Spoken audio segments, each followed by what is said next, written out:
Hey, it's Jeff. It's Sunday morning, December 6th. I've got the girls in the other room with my wife, and there were a couple of things I wanted to talk about, so I figured now was a good time, as good a time as any to do it.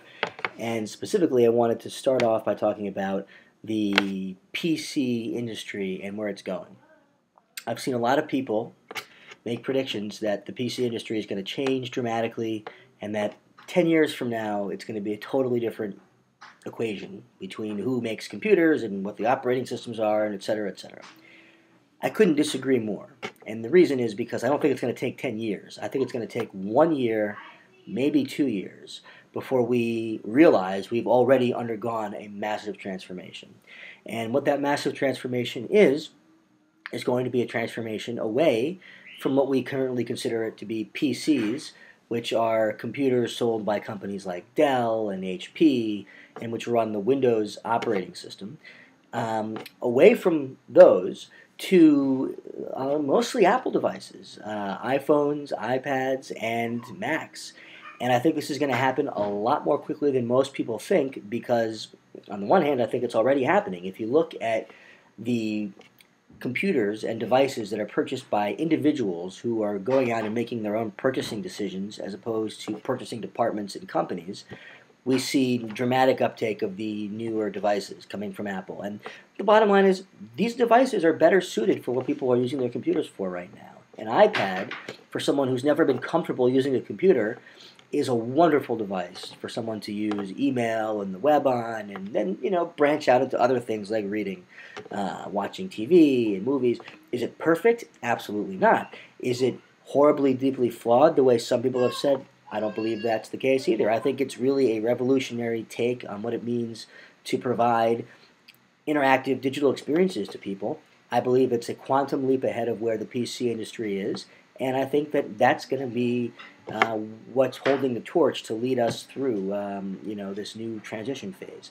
I think that from Apple's point of view, what Apple's trying to do is get as much as possible all of their hardware and software onto the iOS platform, and as quickly as possible. And what is the iOS platform? Well, the iOS platform is the Mac OS X operating system reconceptualized for a mobile, highly resource-constrained environment, and running on ARM processors, specifically the Apple variants of those, the A4 processors and whatever is going to come next. But I believe that it's deeply in Apple's strategic interest to continue to push this platform because Apple, with this platform, has the entire vertical chain from the specific design of the processors all the way up to the materials that are used to construct these computers out of the unibody aluminum and whatever else they have coming down the line, to the operating system that runs on these devices, to the development tools that allow developers to very easily, with one set of tools, create iOS applications as well as Mac applications, as well as full-screen Mac applications, which are really iOS applications, all the way up to a marketplace that lets anybody who has an idea that is within Apple's strategic interests sell their software online, as well as the whole media component, which means that this is that the iOS platform, which includes obviously the iPod Touch, the iPhone, the iPad, the Apple TV, devices like that, and devices that are going to be like that are going to be forthcoming. This is a far more media publisher friendly environment to play in than a traditional PC because providers are able to completely control how their media is consumed on the iOS platform. So I think there's going to be a dramatic move over to the iOS platform soon. I think that there is already a dramatic move from the PC platform to the Macintosh. And if I think about what the biggest challenge Apple's had in the past with consumers, it's the perception that their devices are more expensive than the competition. Whether that's true or not is up for debate, but let's just assume that it's true. Let's assume that we've had that debate and it's true. That is no longer going to be true now that Apple controls the entire vertical chain. We see it with the iPad and with tablets where they are able to come out of the gate with an iPad for $499 that is a price that's unmatchable currently by other people in the industry. And as Apple continues to sell tens of millions of these devices that use the same processors, the same manufacturing techniques, the same flash storage. Their prices are going to go down and down and down and down in a way that their competitors are not necessarily going to be able to do that. So price, I think, is no longer going to be a major impediment for people to move over to Apple products. Now for a second, let's talk about the Mac versus the iOS. I believe that ultimately Apple wants to get out of the business of selling computers that they don't control that whole vertical chain for. With the newest version of the Mac OS, Lion, coming out next year, there is going to be the ability to have apps that are bought through a Mac App Store, just like we can buy apps right now on the iOS devices. The Mac App Store is actually coming to the current version of the Mac operating system sooner than Lion. It'll be there within a month or two at this point.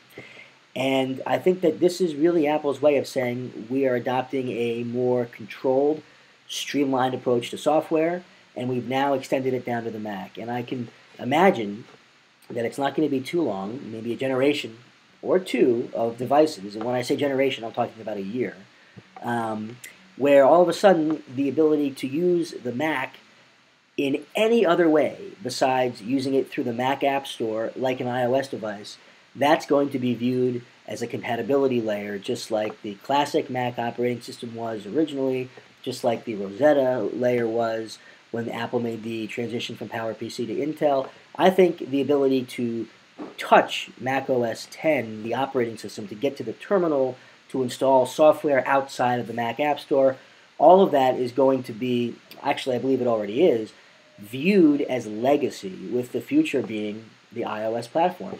And once most of the key Mac software exists in full screen versions, I think it's going to be possible for Apple to just begin to transition selling their computers like the MacBook Air with ARM-based processors instead of Intel-based processors. And once that happens, the transition will essentially be complete from Macs to iOS. And imagine what that's going to do for battery life.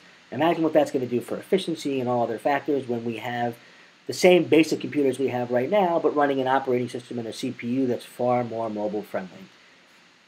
What about the legacy, though? What about people that need to run Macs? Well, I think that Apple will, for the foreseeable future, continue to run Macs, continue to sell Macs, specifically, like things like the Mac Pro and the iMac and the laptops. I mean, there are people who will need to run Mac applications or have a level of control over these computers that is beyond what a consumer iOS experience would provide.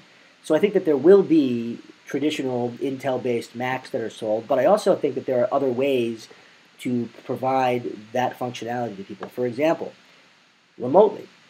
Let's say I had a MacBook Air, but instead of it being called a MacBook Air, it was called an iBook, the new iBook, the iOS book.